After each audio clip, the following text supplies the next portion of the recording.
I'm Nathan Judo. I'm here with Wolves reporter Mr. Liam Keane. Liam, it's been a while since Bruno Lage got appointed as Wolves manager. Almost 2 months, actually. Almost 2 months, but we have finally got to interview him. We've had 1 hour of his time, and you can understand it. And I think a lot of people maybe will be like, well, why haven't the media spoken to him in official capacity? Well, he wanted to meet the players. He wanted to get used to the club, to the surroundings. And I think today, and the players actually going to be coming out behind us, training in about 15, 20 minutes, he had the time to sit down and properly let his feelings known about the first few weeks, the first few months of being Wolves manager. And I thought it was great. I thought it was great value. Yeah, definitely. I thought he was brilliant.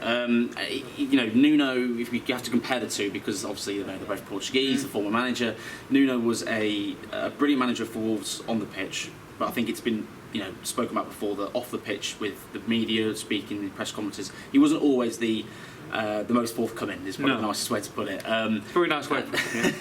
And Bruno, to his credit, he's invited several journalists down here today, including myself, has sat down with us for an hour, and there's a few mannerisms which I think are culture wise in terms of being Portuguese, that's similar to Nuno, but the way he speaks, he elaborates, the way he goes through in detail into questions. I was very impressed. I really was. I thought he came across very warm and very passionate, open and honest. And I thought, he didn't straight back questions. He worked on it. He interpreted it, and he went on and kind of get really good explanations. Which I think is what sometimes, from a journalistic point of view, we become a little bit frustrated with under Nuno. And I think Bruno's a nice change to that. But at the same time, look, he wants to get these players going. He knows that he's got a difficult start in 10 days' time at Leicester, and he's still got plenty of time to work on it. And he knows that they're not the finished article by any means, isn't it? But you think they're in good hands. I think so. There were certain things he didn't want to talk about. He didn't want to talk specifically in terms of positions that he's looking to sign. He didn't want to talk about individual youngsters in too much detail, although he did speak a little bit about Morgan and Fabio. But in terms of the academy, 18, 19-year-olds coming through, he didn't want to go too much into them, and that was all to do with pressure. He didn't want to force too much pressure onto those youngsters. But in terms of how he came across, he was very, as you say, very open, very warm, very passionate, funny as well. He brought his personality across, made jokes, and that was something that Wolves. It's a different culture. We've not really been used to that in the last few years. And as you say, from a journalist's point of view, it was brilliant. It was great because he answered questions, and as I said, if he didn't want to say something, or didn't want to answer something, he was clear about it.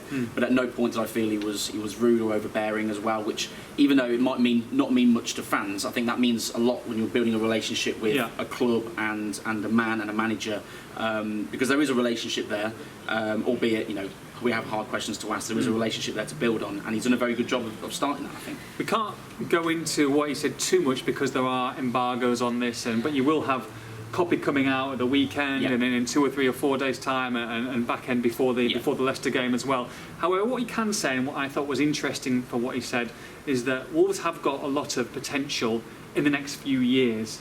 But what he wants and what Bruno wants is great that they've got potential, a lot of these youngsters, but he wants them to start performing now, not in 1 or 2 or 3 years' time. I think that's important, isn't it? That a lot of these, they have got some really good youngsters, but he wants to see them do it on that pitch, and he wants to see them do it this season. And he's finding the balance between not putting too much pressure on them, but saying, look, I need you to do something for me now as well. If you want to be involved, then show me what you can do. And it's that's realistic from his point of view, because he might not be here in 2 years or 3 years or 10 years. We don't know how long he's going to be manager for. He's got to find success and find success quickly in whatever form of success he deems that is. And he didn't want to talk about where he wants the club to finish this season or anything like that. But he spoke a lot about his vision, which I know he's spoken about last few days with Sky as well.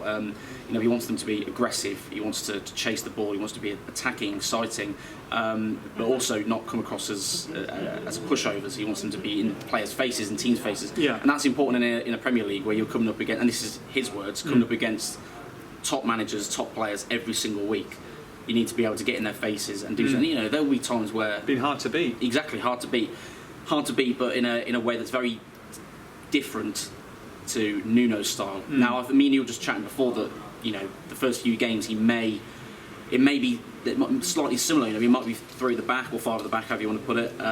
It might be slightly similar, and they'd be hard to beat. 3 tough games: Leicester, Spurs, Man United, because he's still got to have time to get his philosophy across. This doesn't take weeks; it takes months to get kind of ingrained in players' heads and how he wants them to play and how he wants them to react. And he was talking about having one player react and press, and then another player sees it, he goes, another player sees it, he goes 2, 3, 4, 5. They've all gone as a pack, so to speak. Yeah. So yeah, exactly. I did well there. Very good. It's going to take time. It's not going to come straight away, and he's got a very tough start, which we spoke about as well. But I'm impressed with how he's gone about this today, not only as a manager, but as a man as well. I think he went about it the right way. He spoke to us candidly, openly, and respectfully as well, which I was really pleased with. Yeah, look, he's under no illusions, and it is a difficult start. And with the squad he's got, he was keen to say that they need some new blood, really. 3-4 players. I mean, it's obvious the season's hit, so we've got to hope that he gets that backing. But there is a month to go in the season before the transfer deadline day finishes, and you've got to hope that they will have 2 or 3 of the players that he wants on board. Yeah, we as I said, we couldn't prize out of him which positions he wants. He didn't want to go into it. It's probably pretty obvious. I think we spoke about it before. It's fairly obvious, Goalkeeper. don't know about that. Talking of goalkeepers, I think they're just coming behind us. Actually, you'll see them any second. John Ruddy. So yeah, we spoke about as well. Actually, linked to that about how much of a say he's got in this, and he does. It's a collective effort, obviously, with Scott Sellers, with the scouts. It's a collective effort in terms of the signings. But he said that he is involved in that process. He spoke about Mosquera coming in. It was a player that the club had scouted for I think more than a year before. Obviously, he'd come in and before they signed him. He came in, had a look at him, and look at. I mean, it was all digital because of COVID, but looked at what they could.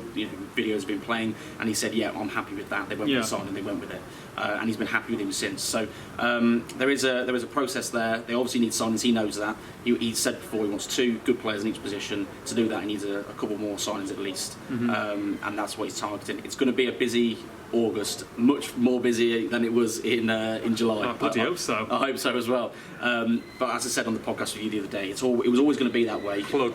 It was always going to be that way because of various factors. Players coming back from the Euros happening in the first place. He needs time to see the players. Sure. Clubs like Villa down the road who are signing players at the moment, they've got a manager who's been there 3 or 4 years already. It's a different scenario. So. It's going to take time, but August, it's going to heat up a little bit. I'm looking forward to it. But speaking to him and seeing his reaction and his mannerisms, he's genuinely excited to cut his teeth in the Premier League, isn't he? You look at show what you can do. Exactly. You look at his CV, and this isn't a criticism of him, but it is a big opportunity for him. He's been an assistant at Sheffield Wednesday and Swansea under Carlos Carvajal. He's done well at 18 months or so at Benfica, won the title there. And he's had 18 months or so out of the game as well, and this is an opportunity for him now to prove himself at a big club like Wolves, with a big stadium, with a big fan base, in a big league, and the best league in the world. No pressure, Bruno. And look, there's going to be plenty of them on Saturday against Celta Vigo. I mean, that's going to be an interesting one, isn't it? Because you would have thought we're going to see pretty much, unless there's sign, some ready-made Premier League player. Probably the formation that he's going to play and a lot of the plays he's going to play on Saturday is what we're going to likely see against Leicester. Likely, yeah. Particularly because there's a couple of injuries at the moment. Bolly, Mosquera, for example. This is the kind of game against good opposition in top-flight Spanish football opposition. Final pre-season game a week before the first game where they treat it like a league game. They start their best team, most likely. I mean, I might be, have egg on my face if he starts, all the kids, I'll be surprised. He starts his best team, the formation, the system, Cundle and Perry, everything he wants to go with. And they probably play a good 65, 70 minutes as well before a couple of the other lads get a run out, and they save some of them for Leicester. It's an opportunity in front of the home fans back, hopefully a good crowd here as well. An opportunity to build a bit more excitement ahead of the Leicester game, which I think the fans are a little bit disillusioned at the moment. They want signings in the door, they want changes. Put on a show against Celta Vigo, a good side, and get ready for hopefully a good result at Leicester. Although I don't think Wolves have ever won away at Leicester in the Premier League. So why are you finishing the video with that? Absolutely I'm pretty sure ridiculous. That's right. If I'm wrong, I apologise. I'm pretty sure that's right. Records are there to be broken. So, well, there you go. That's topical. Exactly. Well, there you go. Exactly. With Bruno Lage spoken to the media for the first time. For all the build-up on this one, there'll be lots coming in the Express and Star in the next few days, and for all the build-up to Celta Vigo, make sure you log on to expressandstar.com.